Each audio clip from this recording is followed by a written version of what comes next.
Hi everyone, welcome to Property Ponderings. My name's Craig Nichol from Nichol Buyer Advisor in Melbourne, Australia, where we help people buy and renovate their properties. And my goal is to help you make better property buying decisions and build the future you're chasing. Today we're talking about the biggest property price killers to avoid. 10 of those in fact, and that's whether you're a first home buyer or an investor, they can still impact you. These factors can significantly affect the value and resale potential of a property, so it's critical that you're aware of them before making a purchase. Some of these issues are obvious, while others are a little bit more subtle, but can still make a big impact on long-term returns. So let's dive into what to look out for.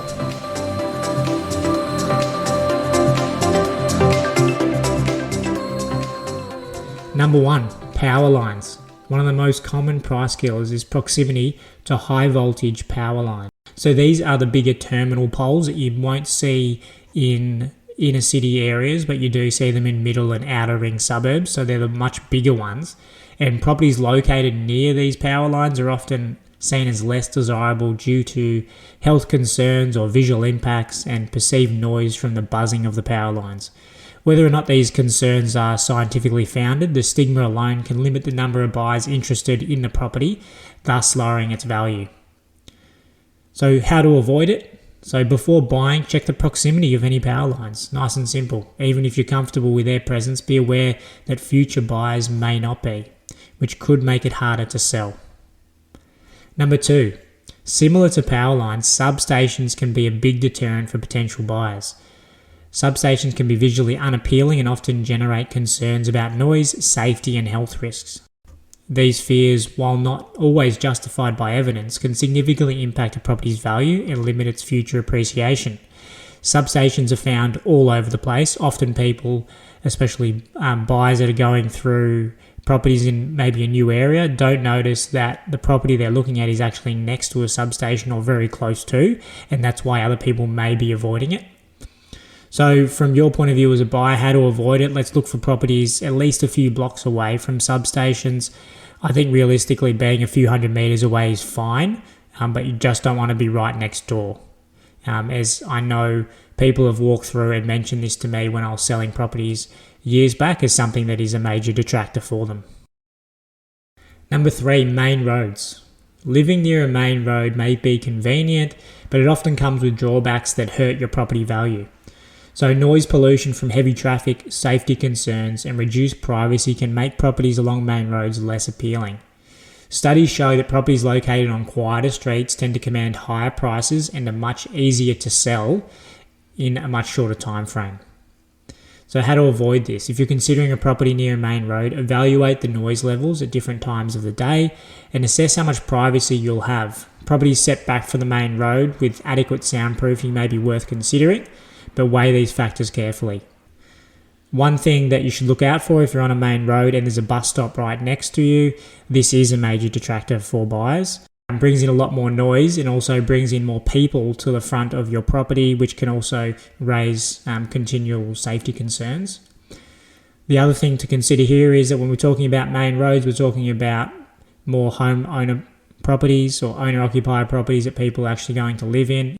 If you're buying something to develop and the numbers stack up on a main road, that's fine. On main roads, you're normally getting higher densities allowed in Melbourne, so it makes more sense to do that. So land banking or doing that development makes sense. But if you're going to live in it or you're expecting other people as a long-term investment to live in it, you'll see that the value of your property may not grow as quickly as someone on a side street or in a nicer position.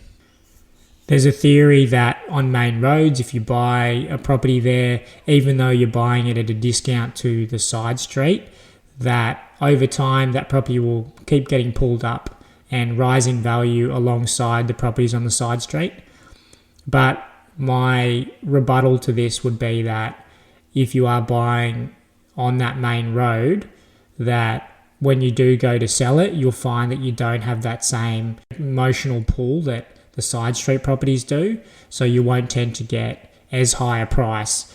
And I think even though from a bird's eye view it may look like the main road properties are moving the same as the side street properties, I think ultimately when you actually go to sell it, or when you go to get tenants, or you actually do something with the property, you'll find that the interest is lower and the competition to push the price up higher, whether that's rental or sales, won't be the same. Number 4, being adjacent or nearby to industrial areas. Industrial areas typically mean noise, heavy traffic, pollution, and unsightly views, all of which can negatively affect the livability of a property and its future value. Even if the property is in a residential zone but too close to factories, warehouses, or other industrial developments, it can be off-putting to buyers and renters. Again, like all of the points, these are based off past experience with sales. And when I did sell properties next to industrial areas, it was very common for people to say they weren't interested in the property and not come through. Or if they did come through, they'd see the industrial developments and say, look, it's not a great interface, and either discount it or not be interested. So again, how to avoid it? Let's research the surrounding area thoroughly, because they can, or an industrial area can be quite well hidden if you don't know the area that well. Look at the zoning maps and find out if there are any industrial zones or planned developments nearby.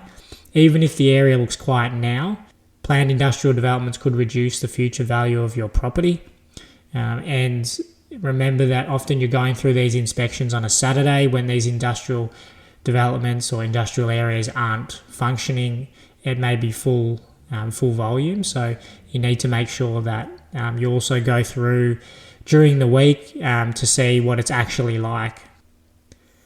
Number 5, being adjacent to development zones.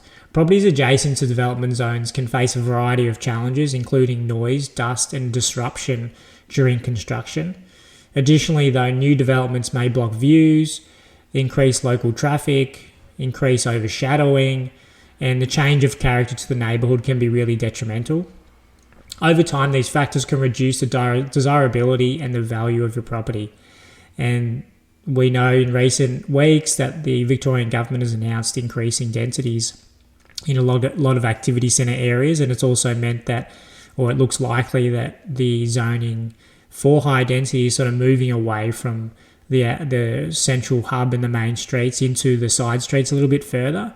And so people in these areas have to be really cognizant of that. And for people that are buying in close to activity centres, be wary that if you're only a few houses or maybe a few hundred metres from the edge of where you can see higher density development, it may soon come down to your part of the street and impact the pricing on your part of the street as well. So we can't see and we can't guess exactly what's going on in the future, but it's one thing that you can be really wary of, that if you are closer to these hubs in the shops, that you may find that high density is coming towards you.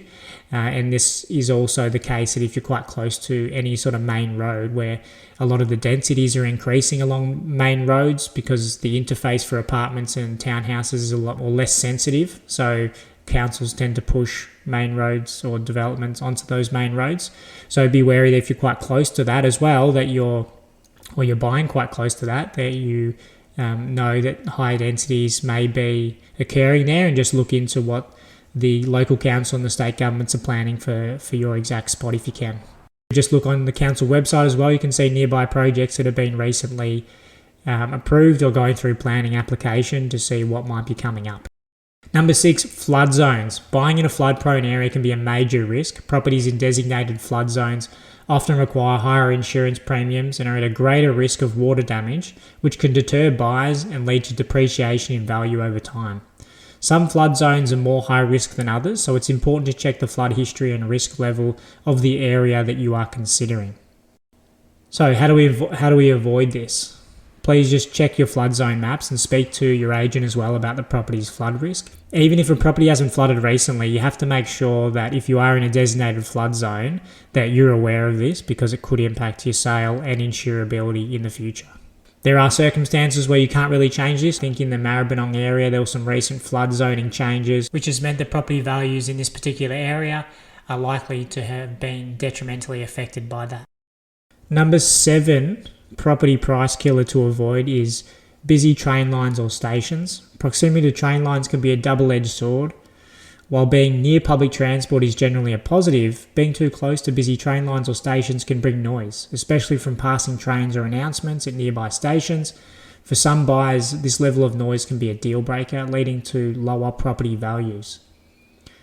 I think if anyone's looked on realestate.com.au for a while in a certain area and there haven't been that many properties coming up, you'd notice that a lot of properties near train lines or right next to or adjacent to don't sell as quickly and tend to sit on the market for a bit longer. And that's the case with, I guess, many of the 10 property price killers that I've got here as well. A lot more main road properties sit on the market, a lot more properties that have detractors like being near substations and terminal lines will sit on the market. So just make sure that you're looking into these details. A lot of it is just about common sense when you are looking. You can just tend to see trends of properties that aren't as desirable. And so with this one where we're talking about busy train lines and stations, just when you're looking at properties, it's often easier if you're on, say, realestate.com.au and you're not completely familiar with the area. It's just easier to look on the map view so you can see if it actually is close to a train line, because sometimes you'll look on the list view and you'll scroll down and go, oh, this house looks wonderful, and then you'll go through all the pictures and you'll look at the description, great, and then you eventually get down to the map and you go, oh, that's why it's so cheap, because it's next to a train line. So just make sure you're doing that research to save yourself from going to the property and then finding out that it's a dud because it is so close to a train line or is backing onto it in some way. So just make sure that you're checking if it is close to a train station. So the important thing is trying to get the balance. It is a benefit to be close to one, but you just don't want to be too close. I think being within a few hundred meters is probably too close. Anything outside of that 200-300 meter zone is fine. And look, that can be dependent on what the suburb is. If it's a highly built up suburb and you're a couple of hundred meters away, then that could be okay because the whole suburb's very busy and there's always a lot of noise. But if you're in a quieter suburb, it's probably better to be a little bit further away, and that is probably relevant to your distance from the city normally. So if you're further out, it's probably more appropriate to be a little bit further away from the train station, as people are more likely to value that the silence and not being disrupted by the noise of the trains going past every half an hour. Number 8 property price killer is properties with poor natural light. Natural light is one of the most sought after features in a home, and properties that are dark or poorly lit can struggle to sell or attract renters and buyers. Buyers typically prefer homes that have plenty of light as it contributes to the ambience and energy efficiency. So how to avoid this? So when you're inspecting properties, take note of how much natural light each room gets. If the property is surrounded by taller buildings or has poor window placement, it might not appeal to future buyers. An important aspect of natural light is, of course, the orientation of the actual house itself.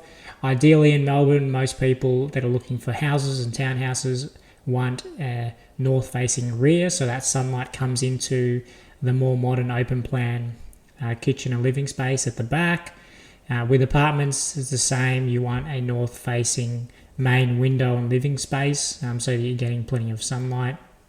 Some people have preferences to be east or west facing at different times, depending on where you are, but there are different options. But generally, north facing is most ideal, and that will allow most of the sunlight or more sunlight throughout the different times of the day to enter into the home.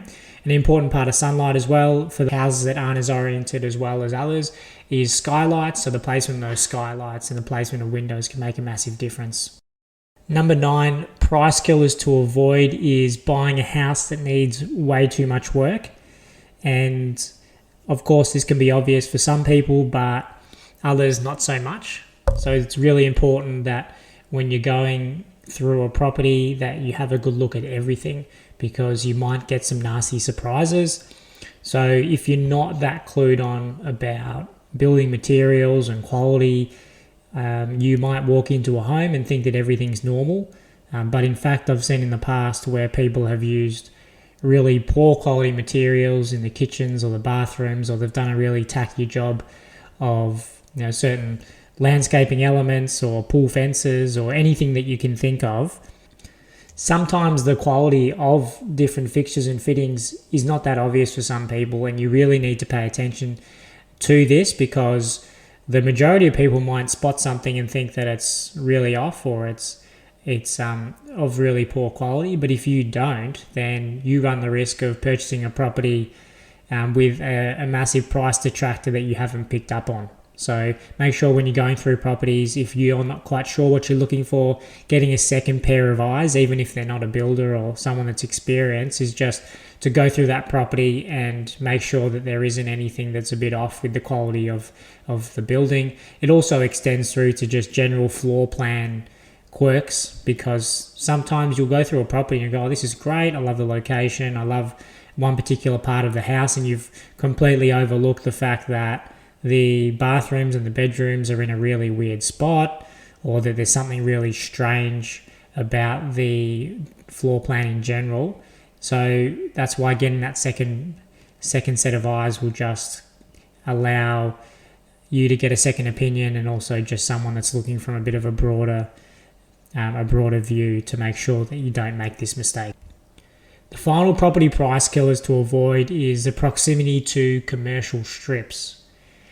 Now, living near shops and cafes or restaurants can be convenient, but properties that are too close to busy commercial areas often suffer from noise, late night activity, and increased foot traffic. While the convenience of nearby amenities can be a selling point, it's important to balance that with privacy and peace.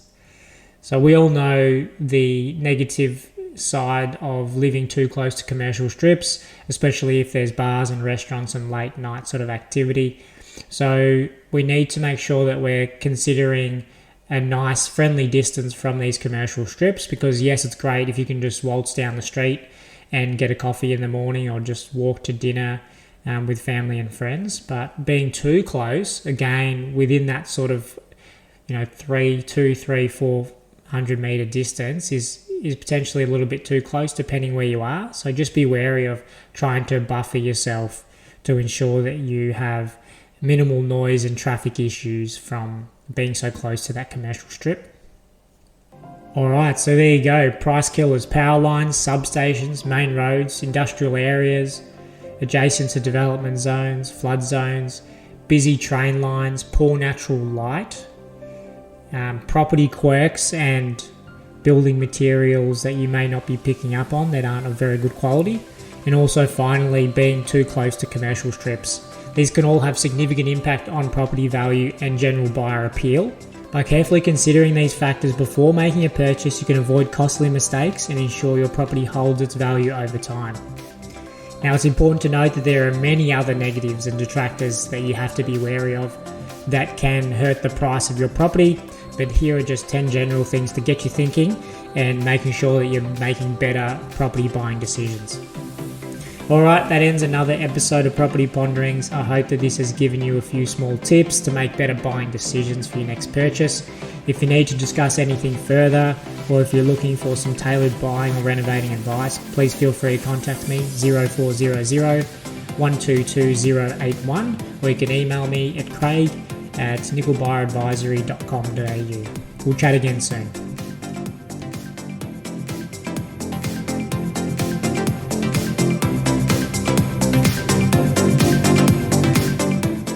The information provided in this podcast is for general information purposes only and does not constitute financial, legal or professional advice.